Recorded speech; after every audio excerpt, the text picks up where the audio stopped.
प्रवक्ता सुधांशु त्रिवेदी क्या कुछ कह रहे हैं। संपूर्ण विश्व आर्थिक चुनौतियों से जूझ रहा है, तो अभी जो लेटेस्ट महंगाई की दर कल आई है वो 4.87% है। और ये बात इसलिए बहुत रिलेवेंट हो जाती है कि राज्यवार महंगाई की दर में जो टॉप 3 के राज्य थे उनमें राजस्थान शुमार होता था। जुलाई के महीने में 9.6% महंगाई की दर हुआ करती थी।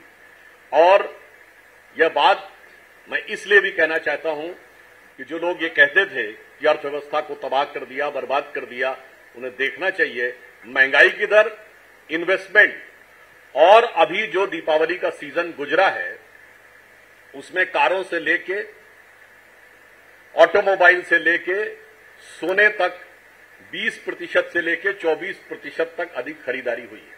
हम ये नहीं कह रहे, इसका मतलब विपरीत परिस्थितियों में मोदी जी के नेतृत्व में धीरे धीरे अर्थव्यवस्था सामान्य स्थिति की तरफ जा रही है। मगर अफसोस की बात यह है, इनको ये कहते हैं कि इन विषयों से मतलब है, पर इन विषयों से मतलब नहीं है। उनको विकास, महंगाई, आर्थिक विकास दर से मतलब नहीं है। और यह बात मैं यहां जयपुर में इसलिए कहना चाहता हूं, कुछ साल पहले की बात है। आपको याद हो, जयपुर में कांग्रेस ने एक रैली की थी। विषय क्या था? महंगाई को लेकर। और राहुल गांधी जी ने 10 मिनट उसमें हिंदुत्व पर भाषण दिया था। यानी विषय कुछ भी हो, इनको हिंदुत्व के प्रति जो हिकारत और नफरत है वो उभर उभर कर सामने आ जाती है। और आज मैं इसलिए कहना चाहता हूं, उन्होंने कहा था कि मैं हिंदुत्व को नहीं समझता, तो मैं याद दिला देना चाहता हूं आज के इस रिलेवेंट संदर्भ में, क्योंकि महंगाई की दर का भी आंकड़ा आया है। जब उनकी सरकारों का दौरे हुकूमत था, 80 का दशक याद करिए, 2/3 बहुमत की इंदिरा जी की सरकार, 3/4 बहुमत की राजीव गांधी जी की सरकार, भारत का मजाक उड़ाया जाता था कि इनकी 2% ग्रोथ रेट है। आप सबने शायद वो फ्रेज याद किए, सुना होगा, ये तो हिंदू ग्रोथ रेट है, ये 2% से ऊपर उठ नहीं सकते। और महंगाई की दर क्या होती थी? 12%, 15%, 16%, 26% तक रही है। आज महंगाई की दर नीचे, जब जब उनके हिसाब से हिंदुत्व की शक्तियां आती हैं, उनके हिसाब से, हम तो राष्ट्रवाद मानते हैं, हमेशा महंगाई की दर नीचे और विकास की दर ऊपर होती है। जब उनकी सरकार आती है, विकास की दर नीचे और महंगाई की दर ऊपर होती है। चूंकि इनको महंगाई में भी हिंदुत्व के प्रति नफरत देखनी है, वो इनकी भावनाओं से बहुत साफ दिखाई पड़ता है। और आज तो उसकी पराकाष्ठा ही हो गई। इसमें कहीं कोई डाउट नहीं है कि यह कांग्रेस और यह तथाकथित इंडी अलायंस, जिसने बाकायदा एक कॉन्फ्रेंस की थी, इरेडिकेशन ऑन सनातन धर्म, यानी हिंदू धर्म का समूल नाश, और आज राजस्थान में गाहे बगाए वो नफरत और हिकारत फिर झलक गई। आप सबने कांग्रेस का वो विज्ञापन देखा होगा, बल्कि मैं कहूंगा कि एक दृष्टि से तो उस विज्ञापन में कुछ बात सही नजर आ रही है। कानून व्यवस्था की जैसी ध्वस्त स्थिति वर्तमान अशोक गहलोत की कांग्रेस सरकार में हुई है, ऐसी राजस्थान में ये स्थिति कभी नहीं होती। मगर उसमें भी जो लोग गुंडे बदमाश दिखाए जा रहे हैं, मैं कांग्रेस से पूछना चाहता हूं, उन्हें उनके गले में ये भगवा पटका ही क्यों है? बहुत साफ मैं उनसे पूछना चाहता हूं कांग्रेस पार्टी से कि हिंदुत्व, हिंदू धर्म के प्रति इरेडिकेशन की जो आपकी थ्योरी है वो विज्ञापन तक आ गई है, एडवर्टीजमेंट और चुनाव प्रचार तक आ गई है। और मैं ये नहीं मानता कि ये कोई गलती है, ये सोचे समझे तरीके से किया गया है।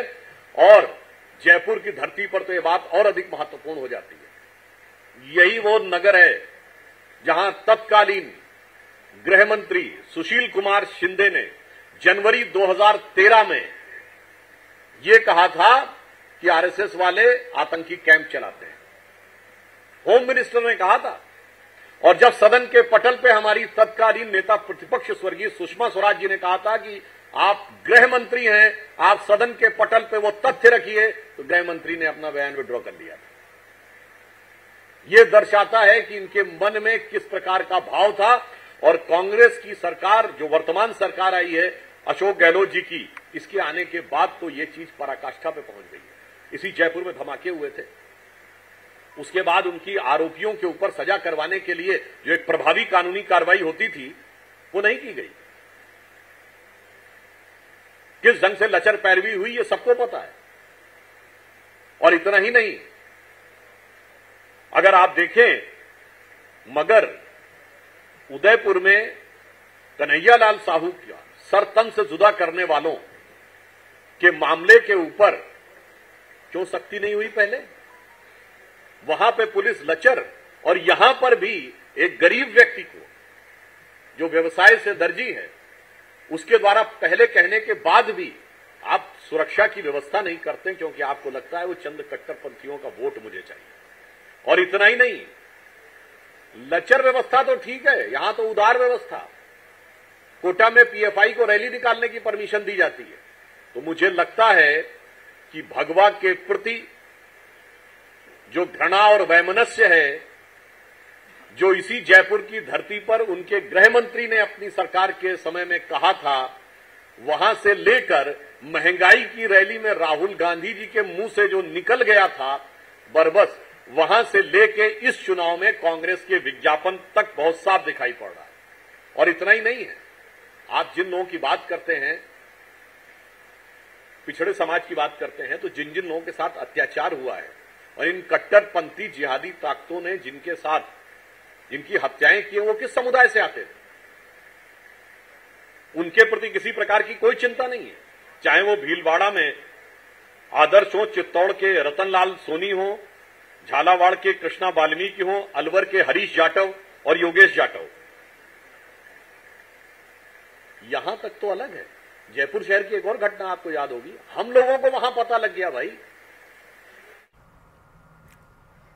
तो बीजेपी प्रवक्ता सुधांशु त्रिवेदी को सुन रहे थे आप। सरकार पर जमकर बरसते हुए नजर आए। प्रदेश सरकार पर उन्होंने कहा है कि अर्थव्यवस्था में जो है वो सुधार से उनको कोई लेना देना नहीं है, कांग्रेस को विकास से कोई मतलब नहीं है और कांग्रेस का आर्थिक सुधार से भी कोई सरोकार नहीं है। और इसके साथ ही प्रदेश सरकार पर सुधांशु त्रिवेदी जमकर बरसते हुए नजर आए। हिंदुत्व के प्रति नफरत देखना चाहती है कांग्रेस, ये बातें उन्होंने कही।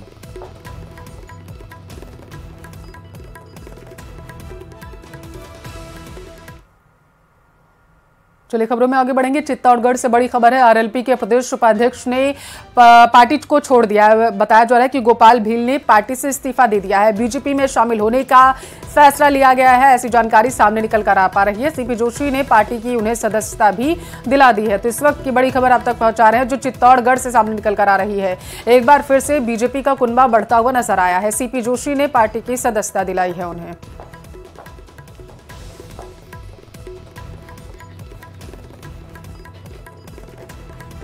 तो आरएलपी के प्रदेश उपाध्यक्ष ने पार्टी को छोड़ दिया है। अब उन्होंने बीजेपी का दामन थाम लिया है। गोपाल भील ने पार्टी से इस्तीफा दे दिया और उन्हें बीजेपी की सदस्यता दिलाई है सीपी जोशी ने। तो इस वक्त की बड़ी खबर चित्तौड़गढ़ से आप तक पहुंचा रहे हैं, जहां पर बीजेपी में शामिल हो चुके